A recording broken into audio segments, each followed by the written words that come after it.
आज घडली हे उत्तम झालं. एक प्रकारे रस्त्यावर म्हणजे सभागृहात ज्या सदस्यांना पाठवलं आहे त्यांनी खरोखर सभागृहात चर्चा करायला पाहिजे.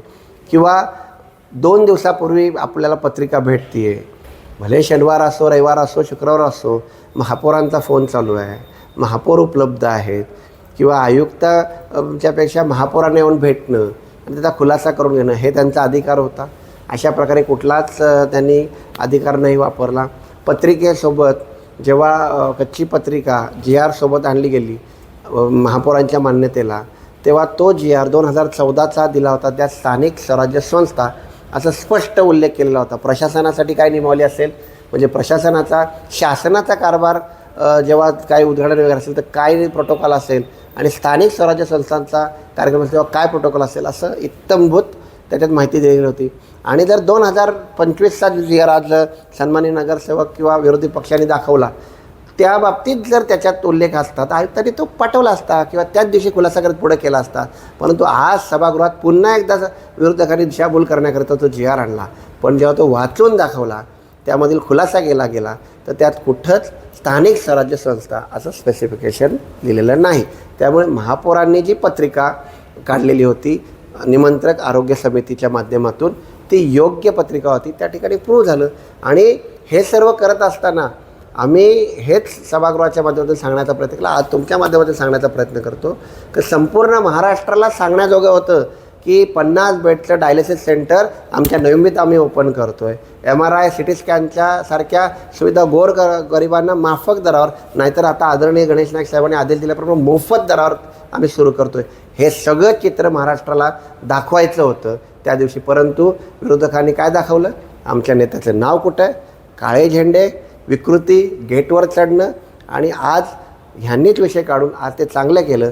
मी पुन्हा एकदा हा विषय पत्रकारांच्या माध्यमातून सांगेन की गोरगरीब जनतेला काय दिलं गेलं तर तुमच्या माध्यमातून दाखवा. तो CT स्कॅन सेंटर दाखवा, ते डायलिसिस सेंटर दाखवा, MRI दाखवा, MRI मशीन दाखवा आणि त्यांच्याकरिता घेतलेले सुंदर निर्णय त्यांच्यापर्यंत दाखवा.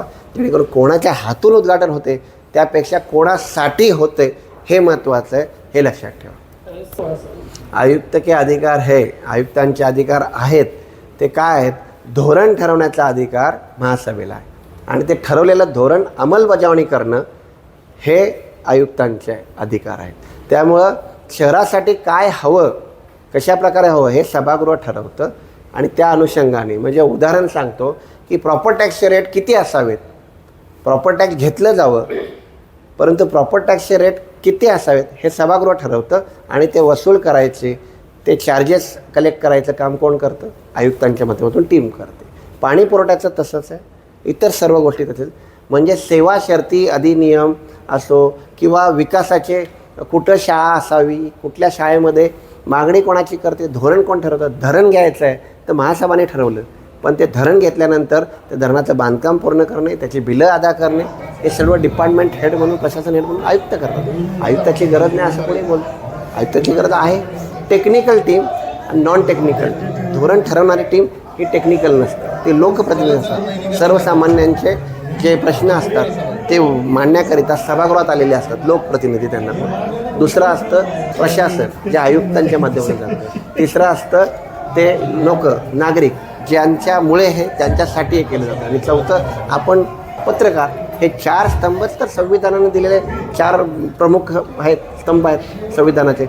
आणि तो लोकशाहीचे 4ही स्तंभ तुम्ही जर बोलाल आयुक्ताची गरज नाही तर ते मी मान्य करणार.